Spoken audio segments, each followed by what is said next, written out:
KIU နဲ့စစ်တပ်တိုက်ပွဲဖြစ်ပွားတယ်အဲ့ဒီမှာ DKBA ရဲ့ကြားဖြတ်အလုပ်ရုံတွေကို KIU KLA ကဝေရောက်စီးနေခဲ့တယ်မင်္ဂလာပါခေတ်သစ် News Channel မှာကြိုဆိုပါရစေလွတ်လပ်ပြီးမှန်ကန်တဲ့သတင်းချက်လက်များကိုအချိန်နဲ့တပြေးညီနေ့စဉ်မျှဝေပေးနေတဲ့ channel တစ်ခုဖြစ်ပါတယ်နားဆင်သွားကြပါဟော DKBA ရဲ့နော်ကြားဖြတ်အလုပ်ရုံတွေကို KIU KLA ကဝေရောက်စီးနေခဲ့ဒါတော်တော်ထူးဆန်းတဲ့သတင်းတော့ DKBA ဆိုတာလေကရင်လက်နက်ကင်ပဲ BGS ဆိုတာလေကရင်လက်နက်ကင်ပဲကရင်ကအဖွဲပေါင်းဘယ်နှဖွဲရှိလဲဆိုဖို့တွက်ပြမယ်နော် DKBA BGS အဲ့ဒါကကြားဖြတ်လုံနေတဲ့ကရင်လက်နက်ကင်နောက် KNU KNLA PC ဆိုပြီးတော့အဲ့ဒါလည်းပဲကြားဖြတ်လုံနေတာကြားဖြတ်လုံနေတာ၃ဘွဲ့နော်တော်လိုင်းကြီးလုံနေတာက KNU KNLA KNDO ကော်တူလေးဆိုပြီးတော့တော်လိုင်းကြီးလုံနေတာနှစ်ဖွဲ့ဟောကရင်လက်နက်ကင်ကစုစုပေါင်း၅ဘွဲ့ရှိတယ်၃ဘွဲ့ကမဲရောက်လိုက်ဘတ်တော်သားတွေကြားဖြတ်လုံနေတာနှစ်ဖွဲ့ကတော်လိုင်းကြီးဘတ်တော်သားတွေအဲ့တော့ KNU KNLA က DKBA ရဲ့ကြားဖြတ်အလို့ရုံတွေကိုဝင်စီးတာဘလောက်အားရစရာကောင်းတဲ့သတင်းလဲဆိုတော့ DKBA တပ်ဖွဲ့ဝင်230လက်နက်ချအညက်ခံတယ်ကဲ230တော့လက်နက်ချအညက်ခံတယ်ဟိုတို့တနက်တွေလက်နက်ခဲမိကြောက်တွေသိမ်းစီရမိတာအများကြီးပဲအဲ့တော့ KNLA အတွက်ဘလောက်ဟိုလက်နက်ခဲမိကြောက်အထောက်ပံ့ရသွားတယ်လဲဆိုတော့230တော့လက်နက်ချအညက်ခံတာ DKBA တွေနော်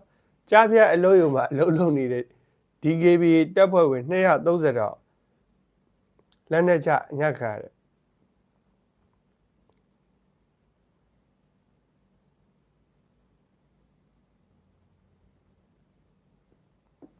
ကဲဘလောက်အားရစရာကောင်းတဲ့သတိလေနော်ပြီးတော့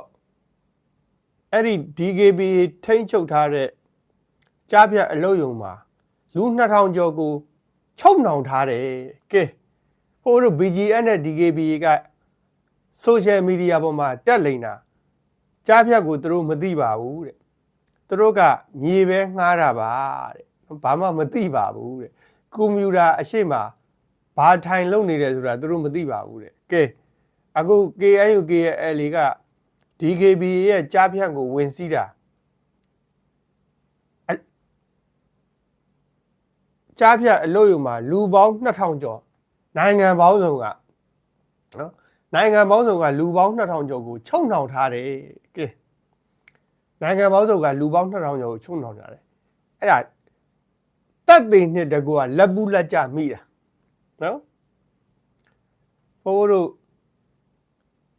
ဟင်းမခိုးစားဘူးလဲပြောသေးတယ်ပါဇက်မှာစီတဝင်းဝင်းနေဆိုတာအခုလဲအဲ့လိုဖြစ်နေနော်ဟင်းမခိုးစားဘူးလဲပြောသေးတယ်ပါဇက်မှာလဲအုံမဲတွေနေဆိုတာနော်အခုလဲအဲ့ဒီစကားပြုတ်တယ်ပဲ DKBA နဲ့ BGS ကကြားဖြတ်မလွတ်ဘူးလဲပြောသေးတယ်ဟောအခု KNU KNLA ကဝင်စီးလိုက်တော့နိုင်ငံပေါင်းစုံကနော်လူ2000ကျော်ကို DKBA ကချုပ်နှောင်ဖမ်းဆီးထားတယ်เนาะအဲ့ဒါအခု KNU KLA ကရတာအခု KNU ကဒီကြားဖြတ်တွေကိုနှိမ်နှင်းဖို့အတွက် KNU နဲ့ပူးပေါင်းဖို့နိုင်ငံတကာကိုအခု KNU ကအကူအညီတောင်းနေပြီအမေရိကန်ကပဲဖြစ်ဖြစ်ထိုင်းကပဲဖြစ်ဖြစ်ဒီကြားဖြတ်ကိုနှိမ်နှင်းဖို့အတွက် KNU နဲ့ပူးပေါင်းလိုက်ရင်တော့ဒါ KNU ပွဲသိမ်းသွားပြီပွဲသိမ်းသွားပြီအခု KNU ကလက်တွေ့ပြသလိုက်ပြီเนาะ DKBA ရဲ့ကြားဖြတ်ရုပ်ကိုဝင်စီးလိုက်တာ DKBA တပ်ဖွဲ့ဝင်230လက်နက်ချအညက်ခံတဲ့နိုင်ငံတကာကဖမ်းဆီးချုပ်နှောင်ထားတဲ့လူပေါင်း2000ကျော်ကိုလက်ပူလက်ကြတက်သေးနဲ့တကွရရှိခဲ့တယ်ပေါ့တွေ့ရှိခဲ့တယ်ပေါ့เนาะအဲ့ဒါကိုဒီကြားဖြတ်တွေကိုနှိမ်နှင်းဖို့အတွက် KNU နဲ့နိုင်ငံတကာကပူးပေါင်းဖို့အတွက်အခု KNU ကဖိတ်ခေါ်လိုက်ပြီဒါတွေကိုဖို့လိုက်တစ်ခုတီးတက်ပြောပြပေးမယ်ပေါ့နော်အခုဒီမှာပြောပြရင်ကြာသွားမှာဆိုလို့ရှုပ်သွားပါဆိုလို့လိုက်တစ်ခုတီးတက်ပြောပြပေးပေါ့နော်ဒါ KNU ရဲ့အောင်မြင်မှုပေါ့နော်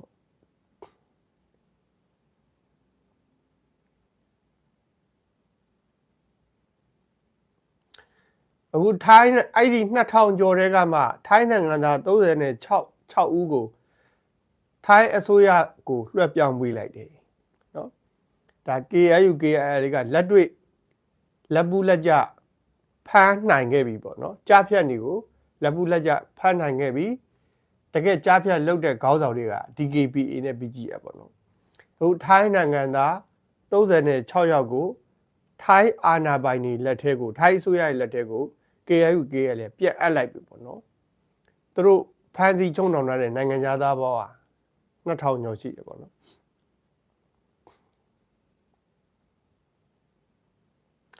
ဒါမင်းလက်ပံကြေးရွာမှာဖွင့်လှစ်ထားတဲ့ကြားဖြတ်အဲ့ဒီကြားဖြတ်ကို DKBA ကဥဆောင်ပြီးလုတ်ကင်ပေါ့နော် location ကတော့မြဝတီမြို့နယ်မင်းလက်ပံကြေးရွာမှာနော်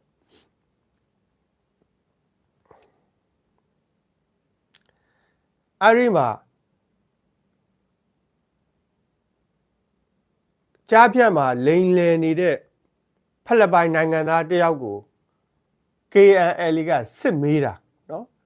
အဲ့ဒီကြားဖြတ်မှာအလုံးလုံးနေတဲ့ဖက်လက်ပိုင်းနိုင်ငံသားတယောက်ကို KNL ကစစ်မေးလိုက်တဲ့အချိန်မှာနော်သူ့ရဲ့တာဝန်ကအမေရိကန်ကိုလေရတာတဲ့နော်သူ့ရဲ့တာဝန်ကအမေရိကန်ကိုလေရတာသူလိန်ပေးတာတစ်နှစ်ကိုအမေရိကန်ဒေါ်လာ9သိန်းအထိရတယ်ဒါဖိလစ်ပိုင်နိုင်ငံသားတစ်ယောက်တည်းပဲနော်ဒါမင်းလက်ပံကြေးရွာက DKBA ရဲ့ကြားဖြတ်မှာလိန်ပေးတာ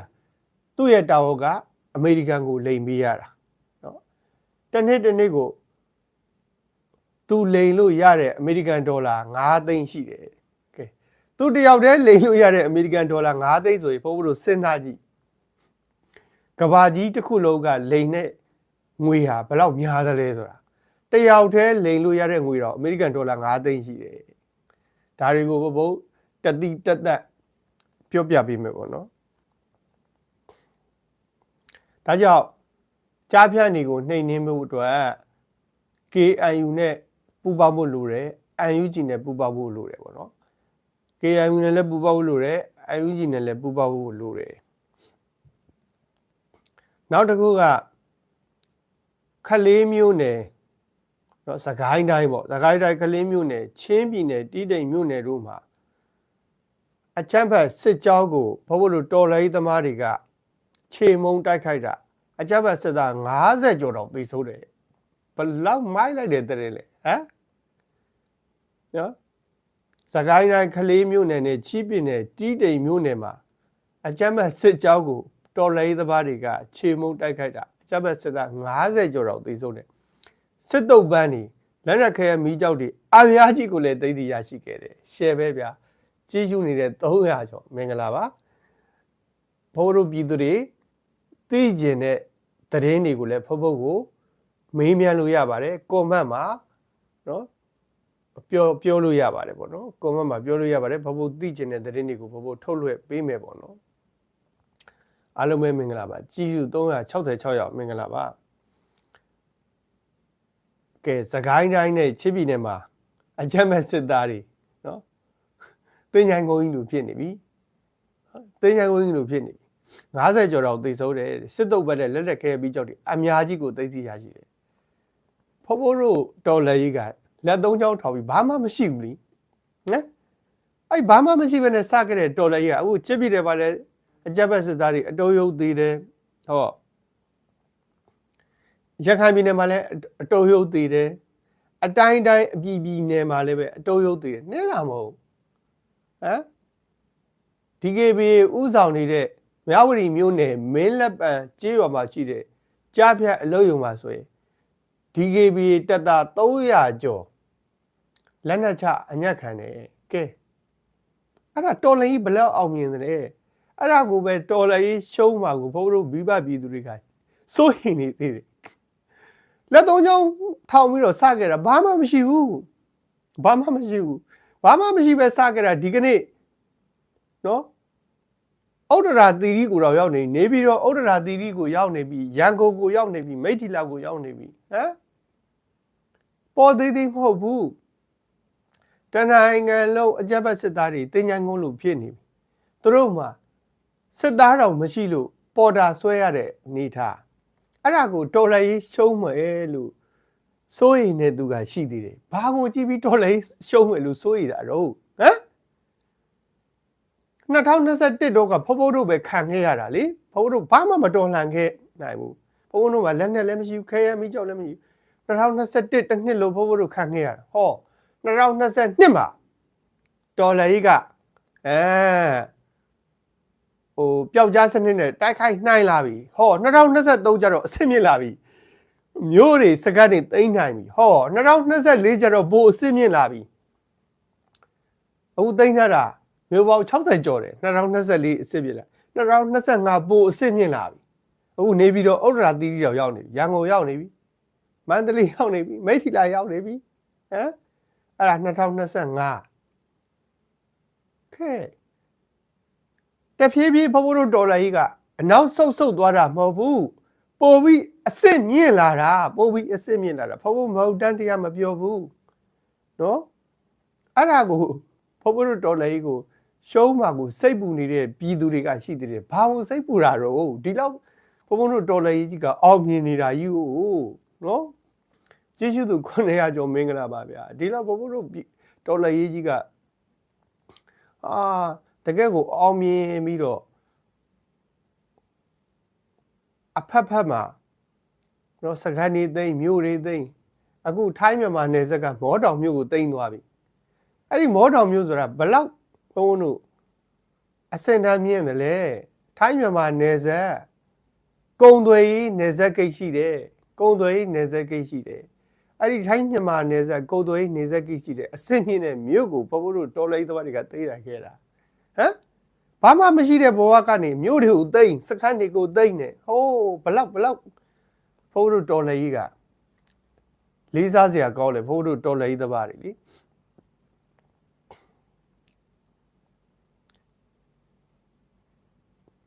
အခုခံကောဟန်တာဝရီနဲ့ကြံတာတို့ဘက်မှာတိုက်ပွဲတွေဆက်လက်ပြင်းထန်နေတယ်နော်အကြမ်းဖက်စစ်တပ်ကချင်းပြည်နယ်ဟာကားကိုဥတီပြီးတော့တိုက်နေတာနော်ချင်းပြည်နယ်မှာသိန်းစရာက3မြို့နယ်လောက်ပဲကျန်တော့တာအကုန်သိမ်းပြီးသွားပြီချင်းပြည်နယ်မှာလေအဲ့ဒါကိုအကြမ်းဖက်စစ်တပ်ကချင်းပြည်နယ်ကိုပြန်သိမ်းဖို့အတွက်နော်အင်အားအလုံးရင်းနဲ့ချင်းပြည်နယ်ဟာကားကိုဥတီနေတဲ့စစ်ကြောကြီးထိုးလာတာအဲ့ဒါကိုတော်လိုင်းသမားတွေက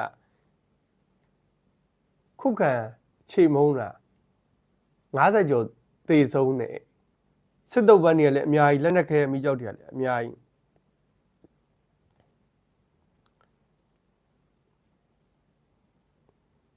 နောက်တစ်ခုကစစ်ခွေးတင်ချိုင်းစကိုင်းတိုင်းနဲ့နော်နောက်တစ်ခုကစစ်ခွေးတင်ချိုင်းစကိုင်းတိုင်းစကိုင်းတိုင်းခေဦးမြို့နယ်အတွင်းစစ်ကြောင်းထိုးလာတဲ့အကြက်ဘက်စစ်တပ်ကိုတော်လှန်ရေးသမားတွေကကြားပြတ်တိုက်ခိုက်တာစစ်ကြောင်းတစ်ခုလုံးကိုပြတ်သွားတယ်နော်စစ်ကြောင်းတစ်ခုလုံးကိုပြတ်သွားတယ်အကြမ်းဖက်စစ်သား80နီးပါးကိုသေဆုံးတယ်တဲ့အဲ့ဒါခင်ဦးအေးမဟုတ်ဘူး KIA မဟုတ်ဘူးမြောက်ပိုင်းမဟာမိတ်ညီတော်မဟုတ်ဘူး PDF တွေနော်စကိုင်းတိုင်းခင်ဦး PDF တွေဘလောက်လက်တံပြောင်းလဲဟမ် PDF တွေမှာဘာလက်နက်ရှိလို့လဲဗမာစစ်တင်တဲ့တက်ဖူးသလို့လေလက်သုံးချောင်းထောင်ပြီးစခဲ့တာဟမ်အခုစကိုင်းတိုင်းခင်ဦးမြို့နယ်မှာစစ်ကြောင်းတစ်ကြောင်းလုံးပြတ်သွားတယ်ဆိုတဲ့ကူကဖုန်းတို့ PDF တွေဘယ်လောက်လက်တံပြောင်းတယ်လဲဖုန်းတို့ PDF တွေဘယ်လောက်လက်တံပြောင်းတယ်လဲဟမ်မိုက်လိုက်တာဗျာနော်မိုက်လိုက်တာခင်ဦးမြို့နယ်ကိုစစ်ကြောင်းထိုးလာတဲ့အကြမ်းဖက်စစ်ကြောင်းတစ်ကြောင်းလုံးနီးပါးပျက်စီးသွားတယ်တဲ့အကြမ်းဖက်စစ်သား80နီးပါးသေဆုံးတယ်လက်နက်30နီးပါးကိုရရှိခဲ့တယ်တဲ့ PDF တွေကနော်စစ်ကြောင်းတစ်ကြောင်းလုံးပျက်စီးသွားပြီးတော့အကြမ်းဖက်စစ်သား80နီးပါးသေဆုံးတယ်လက်နက်30နီးပါးကိုလည်းသိသိရမိတယ်ဗျာဒါခင်ဦးနော်ခင်ဦးဘယ်လောက်မိုင်းလိုက်လဲဘာမှမရှိဘဲနဲ့စခဲ့တဲ့ PDF တွေဟမ်စစ်ကြောင်းတစ်ကြောင်းလုံးကိုပြတ်အောင်ထိတိုက်နိုင်ခဲ့တာအဲ့ဒါကိုပဲတော်လှန်ရေးမပြီးမအောင်စိုးရိမ်နေသေးတယ်မင်းအောင်လိုက်စစ်တပ်ကတရုတ်ကူညီနေတဲ့စစ်တပ်လေရုရှားကူညီနေတဲ့စစ်တပ်လေဘီလာတို့ကကူညီနေတဲ့စစ်တပ်လေ အိန္ဒိယကကူညီနေတဲ့စစ်တပ်တွေဟမ်တရုတ်အိန္ဒိယရုရှားပြီးတော့၄နိုင်ငံကကူညီနေတဲ့စစ်တပ်သူ့မှာကြီးတက်လည်းရှိတယ်ရေတက်လည်းရှိတယ်လေတက်လည်းရှိတယ်ပတ်စံလည်းရှိတယ်အဲ့လိုအဖက်ဖက်ကပြည့်စုံနေတဲ့စစ်တပ်နိုင်ငံကြီး၄နိုင်ငံကကူညီနေတဲ့စစ်တပ်ဘယ်လိုလုပ်ခဏလေးနဲ့တော့ပြီးပါလေနည်းနည်းတော့ကြာမှာပေါ့ဗျာနော်အဲ့လောက်အဖက်ဖက်ကပြည့်စုံနေတဲ့စစ်တပ်ကိုဘယ်လိုလုပ်ခဏလေးပြီးပါလဲနည်းနည်းတော့ကြာမှာပေါ့ကြည်ဦးသူ့မှာစစ်သားတွေမရှိဘူးအဲ့ဒါကိုပြည်သူတွေကိုအတေးအရဘပေါ်တာဆွဲပြီးတော့စစ်မှုထမ်းတတ်တဲ့စုဆောင်တယ်ဟောငွေမရှိတော့ဘူးငွေတွေကိုလည်းတထေးတွေစီကလည်းအတေးအရဘတောင်းတယ်လူတယ်ညှစ်တယ်ဘိုးတို့ပြည်သူတွေစီကလည်းအတေးအရဘငွေညှစ်တယ်အဲ့လိုဘက်ဘက်ကပြည်စုံနေတဲ့စစ်တပ်ကိုဘိုးတို့ဘယ်လိုလုပ်ခဏလေးနဲ့ချိန်မုံနိုင်မလဲနည်းနည်းတော့ကြာမှာပေါ့ဟုတ်တယ်မလားနည်းနည်းတော့အဲ့ဒါကိုသိခံကြီးရှုနေတဲ့တထောက်ကျော်ဘေကလာပါဗျာနော်အဲ့တော့အဖက်ဖက်ကပြည့်စုံနေတဲ့စစ်တပ်ကိုဘိုးတို့ခဏလေးနဲ့တော့ဘယ်တော့မှမပြီးနိုင်ဘူးအဲ့ဒါကတော့ဖုံမလိန်ဘူးဟုတ်တယ်နော်ဘိုးတို့မိဘပြည်သူတွေလည်းစဉ်းစားကြည့်နော်ငွေလဲပြည်သူတွေစကညှစ်တယ်တရေတွေကညှစ်တယ်ခရိုနီတွေစကညှစ်တယ်နိုင်ငံကြီး၄နိုင်ငံကလည်းသူ့ကိုကူညီပေးနေတယ်နော်အဲ့လိုအဖက်ဖက်ကပြည့်စုံနေတဲ့စစ်တပ်ကိုဘိုးတို့ခဏလေးအတွင်းမှာနိုင်မယ်ဆိုတာကတော့ဒါမဖြစ်နိုင်ဘူးနည်းနည်းတော့ကြာမယ်ဒါပေမဲ့တော်လည်းကြီးပြီးမယ်ဟောတော်လည်းကြီးပြီးမယ်စကိုင်းတိုင်းခင်ဦးမှာဘိုးတို့ PDF စစ်တွေကစစ်ကြောကြီးတစ်ကြောလုံးပြတ်သွားအောင်အထိကိုတိုက်နိုင်ခဲ့တယ်နော်တိုက်နိုင်ခဲ့တယ်ဒါဟာတကယ့်ကိုအထက်ကြီးလေးစားစရာကောင်းတဲ့သတင်းတစ်ခုပေါ့တော့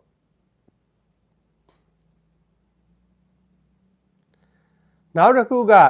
တနင်္လာရီတိုင်းကျွန်းစုမြို့နယ်မှာအိမ်စီးကား2စီးနဲ့လက်နက်ခဲယမ်းမီးကျောက်တွေတင်ဆောင်လာတဲ့ရဲနဲ့ပြူစောတီတွေကို PDF တွေကကြားပြတိုက်ခိုက်တာနော်ရဲနဲ့ပြူစောတီ9ယောက်သေဆုံးပြီးတော့3ယောက်ကိုအရှင်ဖမ်းမိတယ်အဲ့ဒါဘယ်သူလဲမင်း PDF တွေနော်ရဲနဲ့ပြူစောတီ9ယောက်သေဆုံးပြီးတော့3ယောက်ကိုအရှင်ဖမ်းမိတယ်60မမလက်နက်ကြီးတလန့်နဲ့ခဲယမ်းမီးကျောက်တွေကို PDF တွေကသိမ်းဆည်းနိုင်ခဲ့တယ်ဗျာအဲ့ဒါ PDF တွေဘသူသားလဲမေးအမေသားတွေဗျာဘာမှမရှိဘဲနဲ့စခဲ့တာနော်အခုဆိုရင်ရဲတွေအကြမ်းဖက်စစ်သားတွေပြူစောတိတွေကြောက်တူးတုံနေရတဲ့ PDF တွေဖြစ်နေပြီဗျာနော်ဖြစ်နေပြီဘုံတို့ PDF တွေကိုအားကိုးလိုက်စမ်းပါဗျာအားကိုးလိုက်စမ်းပါရဲသာယုံလိုက်စမ်းပါနော်ဘိုးအောင်နေပြောသလိုမမြဝင်ရဲ့နော်ကျုပ်ဘက်ကသာရဲနင်းချလိုက်စမ်းပါနော်မမြဝင်ရဲ့တဲ့နော်ကျုပ်ဘက်ကသာရဲနင်းချလိုက်စမ်းပါအခုလည်းပဲဘိုးတို့ပြည်သူတွေ PDF တွေကိုရဲကြီးယုံချလိုက်စမ်းပါရဲကြီးယုံချလိုက်စမ်းပါနော်နောက်တစ်ခုကပဲခူးတိုင်းကျိုးပေကောက်မြို့အဝေးအကြက်ဘက်စစ်တပ်ဂိတ်ကို PDF တွေကဝေရောက်တိုက်ခိုက်တာဟော PDF တွေကအကြက်ဘက်စစ်တပ်ရဲ့ဂိတ်တွေကိုဝေရောက်တိုက်ခိုက်တာနော်သတင်းကကျိုးပင်ကောက်မြို့အဝေးအကြက်ဘက်စစ်တပ်ဂိတ်ကို PDF တွေကဝေရောက်တိုက်ခိုက်တာဗျ PDF တွေကသွားတိုက်တာနော် PDF တွေကသွားတိုက်တာအကြက်ဘက်စစ်တပ်က PDF စခန်းကိုသွားတိုက်တာမဟုတ်ဘူးအကြက်ဘက်စစ်တပ်ရဲ့ဂိတ်ကို PDF တွေကသွားတိုက်တာ PDF တွေကသွားတိုက်တဲ့အရေးချင်းဆိုတာဘုံလို့နဲတဲ့အရေးချင်းမဟုတ်ဘူးခေတ်ကိုက PDF တွေကသွားတိုက်တဲ့ခေတ်ရောက်သွားပြီအကြမ်းဖက်စစ်တပ်ကခုခံကာကွယ်ရတဲ့ခေတ်ရောက်သွားပြီဗျာနော်အကြမ်းဖက်စစ်တပ်တွေကသွားတိုက်တဲ့ခေတ်ရောက်သွားပြီအနေထားရောက်သွားပြီစစ်သားနဲ့ရဲပြူစောတိ9ယောက်သေဆုံးပြီးတော့လက်နက်ခဲရမီးကျောက်တွေကို PDF တွေကသိမ်းဆီးရရှိခဲ့တယ်ဗျာနော်အနေထားကစနေသားတဲ့နော်အနေထားကစနေသားတဲ့ PDF တွေကသွားတိုက်တဲ့ခစ်ကိုရောက်သွားပြီဗျာနော်နောက်တစ်ခုကမန္တလေးတိုင်းမြို့သားမြို့နယ်အတွင်းစစ်ကြောင်းထိုးရန်ထွက်လာတဲ့အကြမ်းဖက်စစ်တပ်ကို PDF တွေကလက်နက်ကြီးနဲ့ပစ်ခတ်တိုက်ခိုက်တာအကြမ်းဖက်စစ်သား9ယောက်ဟာပြောင်းမြန်အရင်တော့ကတော့အကြမ်းဖက်စစ်တပ်ကရွာတွေကိုလက်နက်ကြီးနဲ့ရမ်းတမ်းပစ်ခတ်တယ်အခုတော့မြို့သားမြို့နယ်အတွင်းကိုစစ်ကြောင်းထိုးဖို့ထွက်လာတဲ့အကြမ်းဖက်စစ်သားတွေကို PDF တွေကလက်နက်ကြီးနဲ့ပစ်ခတ်တာဟာဝစ်လေတယ်နော်ဝစ်လေတယ်အရင်တော့ကအကြမ်းဖက်စစ်သားတွေကပြည်သူကိုလက်နက်ကြီးနဲ့ပစ်တယ်အခုစစ်ကြောင်းထိုးဖို့ထွက်လာတဲ့အကြမ်းဖက်စစ်သားတွေကို PDF တွေကလက်နက်ကြီးနဲ့ပစ်တယ်ပြောင်းပြန်ဖြစ်သွားပြီပြောင်းပြန်ဖြစ်သွားပြီနော်အကြမ်းဖက်စစ်သား9ယောက်သေဆုံးပြီးတော့15ယောက်တောင်ထိခိုက်ဒဏ်ရာရတယ်သွားပြီစမုံတုံးပြောင်းပြန်နေဖြစ်ကုန်ပြီနော်အဲ့ဒီလိုဖြစ်လာလိုက်မယ်လို့ဘသူကထင်ထားမှာလဲဘိုးတို့ PDF တွေဘလောက်တိုးတက်လဲနော်လက်နက်ကြီးနဲ့ပြစ်ခတ်တိုက်ခိုက်နိုင်တဲ့အနေအထားရောက်နေပြီ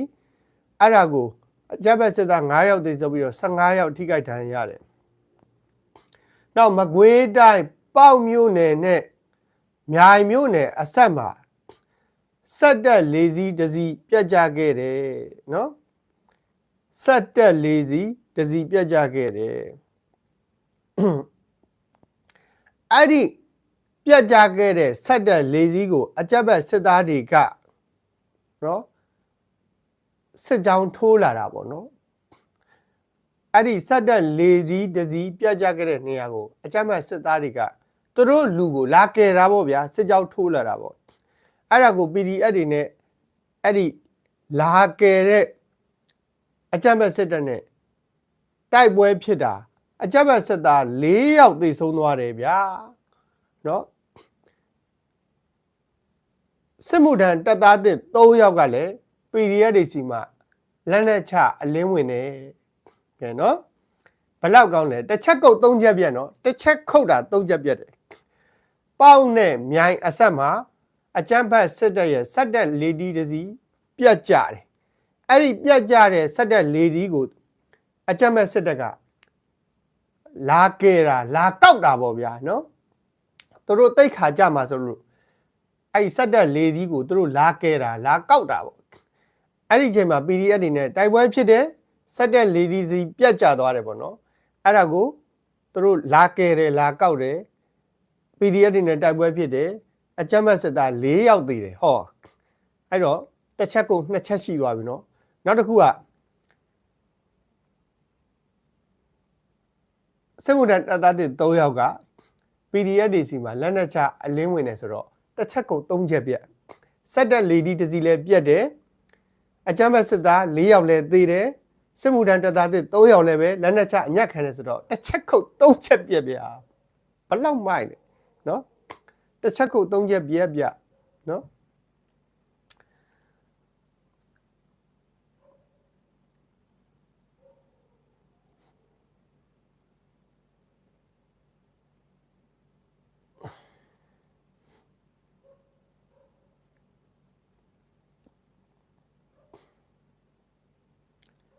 နောက်တစ်ခုကမကွေးတိုင်းပခုတ်ကူမြို့နယ်နဲ့မြိုင်မြို့နယ်အဆက်မှာတက်ဆွဲထားတဲ့နော်အကြမ်းဖက်စစ်တပ်ကို PDF တွေကဝင်ရောက်တိုက်ခိုက်တာအကြမ်းဖက်စစ်သား9ယောက်သေဆုံးပြီးတော့2ယောက်ကိုအရှင်လက်လက်ဖမ်းဆီးနိုင်ခဲ့တယ်ဟာ PDF တွေဘလောက်မိုက်တယ်လဲဗျာကြာ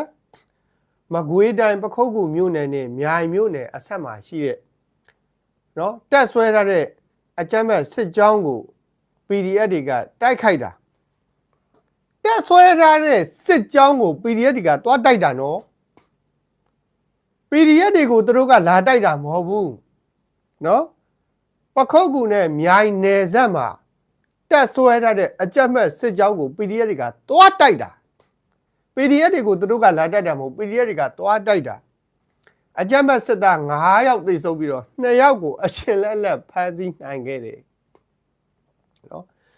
9ယောက်သေဆုံးပြီးတော့2ယောက်ကိုအချင်းလက်လက်ဖမ်းဆီးနိုင်ခဲ့တယ်ဖိုးဖိုးတို့ PDF တွေကတော့တကယ်အားကိုးချင်စရာကြီးပဲတော်လိုက်ကြတာနော်တော်လိုက်ကြတာနောက်တစ်ခုကတကယ် special သတင်းပေါ့နော်ပဲခူးတိုင်းဇီးကုန်းမြို့ပေါ်မှာနော်ပဲခူးတိုင်းဇီးကုန်းမြို့ပေါ်မှာ KDB မှာပျော်ပါနေတဲ့အကြမ်းဖက်စစ်သားနဲ့ရဲ9ယောက်ကိုတော်လှန်ရေးသမားတွေကရဲဝတ်စုံဝတ်ပြီးတော့တွားရောက်တိုက်ခိုက်တာအကြမ်းဖက်စစ်သား9ယောက်တောင်သေဆုံးနေတယ်ဗျာလက်နဲ့ခဲမိကြောက်တွေတချို့ကိုလည်းသိသိရရှိခဲ့တယ်ဖုန်းတို့ PDF တွေဘယ်လောက်တော်လဲနော် ပဲခူးတိုင်းဇီးကုန်းမြို့ပေါ်က KTV မှာရဲနဲ့စစ်သားတွေတွားပြီးတော့ပျော်ပါနေတာအဲ့ဒါကို PDF တွေကရဲဝစ်စုံဝစ်ပြီးတော့ရဲဟန်ဆောင်ပြီးတော့ဗောနော်ရဲဟန်ဆောင်ပြီးတော့ပျော်ပါနေတဲ့အကြမ်းဖက်စစ်သားနဲ့ရဲတွေကိုတွားရောက်တိုက်ခိုက်တာ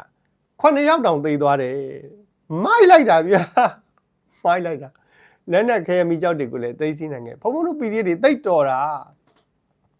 ဘုံဘုံတို့ PDF တွေအသက်နဲ့လဲပြီးတော့ကိုတွားပြီးတော့တိုက်တာနော်ဘုံဘုံတို့ PDF တွေအသက်နဲ့ကျေးဇူးသူ1000ကျော်မင်္ဂလာပါဗျာကျေးဇူးသူ1000ကျော်မင်္ဂလာဘုံတို့ PDF တွေအသက်နဲ့လဲပြီးတော့ကိုတိုက်တာနော်ဘလောက်မိုက်တယ်လေ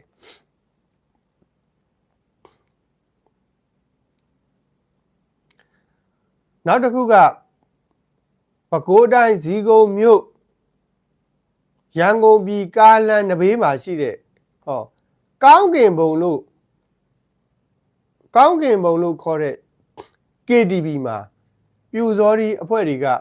မွေးရတောက်စားပြီးတော့ပျော်ပါနေတာနော်အဲ့ဒါကို PDF တွေကသွားရောက်တိုက်ခိုက်တာပြူစောဒီ9ယောက်တော့သေဆုံးသွားတယ်ဒါ KTV မှာပျော်ပါနေတာနော်2ခုတောင်ရှိသွားပြီနော်တိုက်ဆိုင်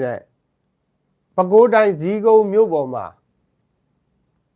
ဇီးကုန်းမြို့ပေါ်က KTV မှာပေါ့နော်တိုက်ဆိုင်